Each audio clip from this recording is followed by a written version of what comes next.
Welcome back to the show. It's been a minute. I'm your host Brian Brooks here with League Commissioner and Mastermind Nick Moore. Nick, how you doing?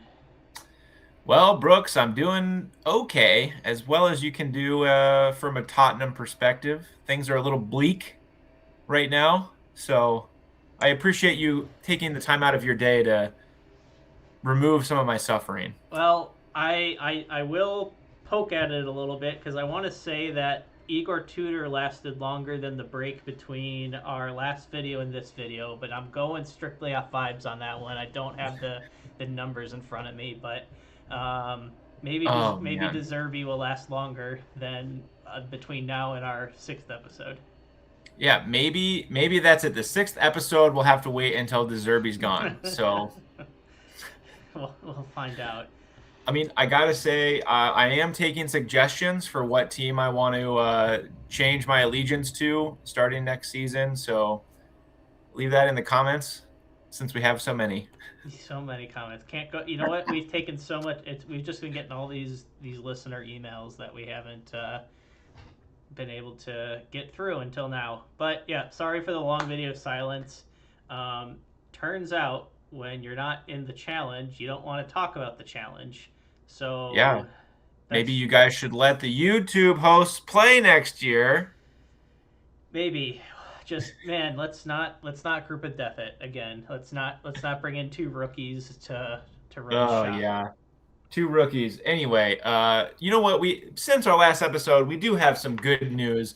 The first Madison full English breakfast and EPL watch fest. The tot pool, the pool tots. I don't know how you want to the liver ham.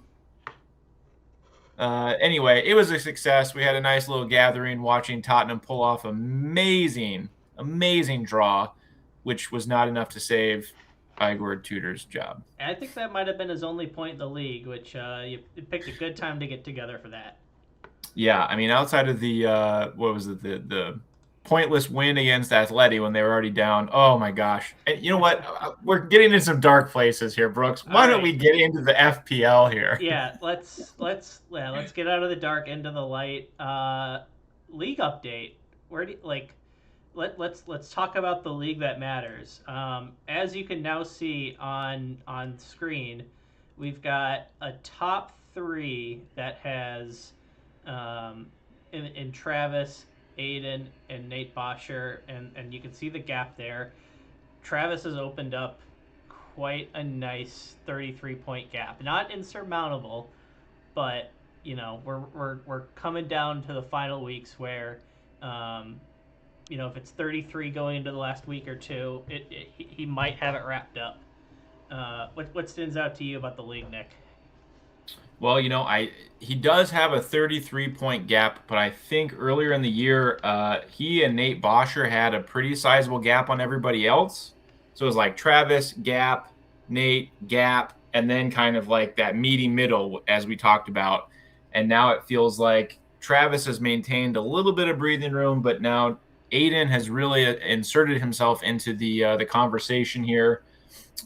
So the top three right now have a pretty good breathing room. We do pay out three places in the league. So Newland, 38 points back, has got some work to do, but his focus might be somewhere else. Hmm, So, that's an interesting foreshadowing. yeah. But I think the other thing with the league, right, is so I'm back in sixth place and I'm exactly 100 points behind Travis. Not an insurmountable depth. So everybody from sixth up, I think, still has a chance to win. Realistically, maybe we're looking more at cashing out. But then an eighth place, Bieber is exactly 150 back. So I think he still has a slim, almost miracle hope to win the league, but is still maybe fighting for some cash in the league. But everybody below there, I have to imagine, if they're smart, has turned their attention to the FPL Cup, which we're not going to cover in this video, but is getting ready to start here in game week 34. So Well, we'll get to that when we get to it. But yeah, that meaty middle. bunch of teams just yo-yoing, jockeying for position. That top three is a payout, but maybe that top three, top four will we've got the challenge next season, and you're jockeying for points, and to shoot yourself up the table. Will we see a change in how those teams are selected? Doubtful, but you never know. There's always something to play for. But yeah, moving right along. I'm going through our show notes, Nick. What about these badges? What do we need to talk about? I was just looking through, it was on the FPL website, but they added a new feature this year where you can create a custom badge. You've been able to, make your own little uniform for your team. And I was just looking through the whole host of everybody, and the only people that have custom badges is you and I. No, And I really just wanted to take a moment to call out a real lack of imagination and effort on the part of the league here. So next year, if this feature sticks around, I expect to see everybody getting themselves a custom badge. Nick, I didn't even make pre-quarters, and you limped out on a tiebreaker. So maybe the joke is on us for that one, and that's I don't know. way more I'm the denominator I can Hotspur see. Collective, and I've got a picture of a cockerel on a ball rolling in gold. I mean, it's pretty good. And I know yours was maybe made for a different name that didn't quite make it past the FPL profanity filter or whatever that was. Yeah, that's correct. I can't even remember what that was supposed to be. It's like Hilly Dix or something. Yeah, because the stadium is the Hickinson, no, Dill Hickinson. It's something like that. Yeah. Shows how much I've been paying attention. But before moving on, that's a great point. I just want to talk real quick about the league standings. Mr. Aiden Boyle in second place, 33. Some contention in the group chat about getting called out for his top 10% or his top 1% league, and look who's in the cashing spot. So it just shows that Aiden, like all self-made billionaires, could pull himself up this table by his bootstraps. So well done, Aiden. We're all rooting for you. No, we're not. I'm not sure I appreciate that shout out, but okay. All right. Moving on. In memoriam, Nick. Since the last time that we had a video that checked in on the real reason we're talking today, the F65 challenge, where all the big money and glory lives, we have had to say goodbye to some good teams. In the quarterfinals, we lost our good friend Jimmy Wiesbrock, our breakfast host Zingsheim, the current league leader Travis Doran, as well as longtime member Bieber. And I just wanted to take a minute to not gloss over the fact that they're no longer playing, but just, applaud their efforts and say, good going. Next year is maybe better. We'll see. We'll see. We don't have the rights to the song of "In the Arms of an Angel," but just imagine that's playing right now as we've read off those names. Gone but not forgotten. Yeah. Of course, then with the F65 challenge, because we control it, we do play out for third place. And unfortunately, between Nate Boscher and Jacob Waltz, they are playing for pride, but they're also playing for some cash money. $45 goes to third place. So one of them will get nothing, which seems a shame to go all the way to the last weekend of the F65 challenge and not get anything. I don't know if either of us know anything about that. Brooks, maybe you can tell us what sort of mind space these two gentlemen are in now, and which one of them will be feeling here in a few weeks.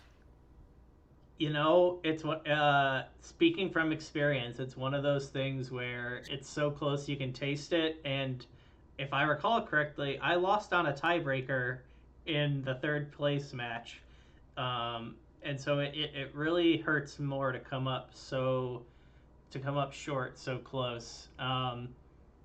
but you know what? No one has ever mistaken me for not be like I'm a very prideful person. So my pride is worth more than $45. So you got to leave it all out there. And I know the type of competitor that these two are. Um, they're prideful. I know that they're going to leave it all out there. Well, I don't want to, get too into the weeds here, but I am predicting that after the first leg, as he's done in every single one of these two-legged ties, Nate Bosher will be down by a pretty significant score. He's been able to pull two of them out of the fire and didn't quite make it back last week in the semifinals, but I'm predicting Nate Bosher will once again have a huge hole to climb out of. Does he do it? We'll see. But good luck. Yeah. Good luck to both sides. I gotta say, Jacob, I hope you are gonna perform better than Chelsea has of late. I don't think that's asking too much, but um, we've seen stranger things in the challenge. We have. But I think maybe we should take a minute here to talk about the big one, the Buku Bucks, the defending F65 champion Sean Newland. He's been there, he's done that. This is old hat for him. And of course, Aiden, the one percenter, as we just mentioned earlier on the show. Two guys that have had a lot of success here in the last couple of years. And, I couldn't be more excited about that third place matchup. So You know what? If you had told me at the beginning of this that we got an Aiden versus Newland final, I would have been like, ugh, what a boring league. Why are we even doing this just to get these two? But the path that we got here, I gotta say, like it kind of felt not surprising, but it certainly was exciting. And I think it's maybe brought on by we started with a group of death. I did not get out of that. You went out in the pre-quarters to Newland, and then we had Travis drop in the quarters, and then Nate drop in the semi. So they had their challenges to get here. Um, it's a battle of the heavyweights, but a certainly exciting path to see these two in the finals. And for me personally, either one of them that wins, it will either be Aiden wins and he beats the guy that kicked me out, or Newland wins and I lost to the champion on a freaking tie break. So I can be like, I'm right there. It was this close. Yep. Yeah. How many points did you say you were back from? 100 points back from first. You're right there, Nick. You're right I'm there. so close. I'm so close. But, them's are the breaks. So we wish you both the best of luck here as we near the end of our second season with the F65 Challenge. And we've had a lot of drama this year, some big comebacks, some close wins, and can't wait to do it again next year. But we'll be back at the conclusion of the finals. I say that now, but hopefully. You never know. If DeZerbi is still coaching, you never know. You never know. But then we will also dive into the F60 or the FPL Cup, which, if I remember correctly, we have a weird number of teams this year. So I think there's going to be one game that is the same week as the second leg of the F65 Challenge final. And that basically is the play in between the 16th and 17th place teams. One of them will get in, then it'll be basically a bracket, single elimination from there. And don't ask me how those matchups are picked. There's a description somewhere in the FPL, but we have nothing to do with it. This is purely a react and enjoy situation from us. React and enjoy. Yeah. Before we get out of here, I know you said you'd be happy with either one. Do you have a prediction for the final? Just based on history, it's hard to pick against Newland. Unfortunately, good's gonna good, man. You know what I mean? I do know what you mean. I do. I'm gonna say my heart is with Aiden, but my head is with Newland. And but also, as we were talking in our pre-show our pre-show chat. Just woke up from a nap. My head's a little foggy, so who knows what that is. Well, I will say, now that we're head to head, it's anybody's games. It's 0-0 right now, and I'm with you. But if you look back, Aiden outscored Newland in every single phase if you were to compare their combined Mm. aggregate. So had they met in any other stage than the final, Aiden would have moved on. So maybe he's got a little bit of an edge, or maybe that gives Newland that little extra chip on his shoulder. So We'll have to see. Maybe we'll bring on the winner to chat about how they did it. But that's a conversation for another day. And I think that's all we got for you fine folks today. So something shorter than we're normally putting out. But maybe you're just going down the road to grandmother's house for Easter, and you want to put this on in the car while you're taking your kids, and they're like, what are we listening to? Kids, I don't even know what this is at this point. I'm just rambling. But honestly, kids, the message is start saving early, right? Compounding interest is huge. I couldn't have said it better myself, Nick. We'll get out of here. Happy Easter to you and yours, and we'll see you back on the channel for episode 6. Bye. Peace.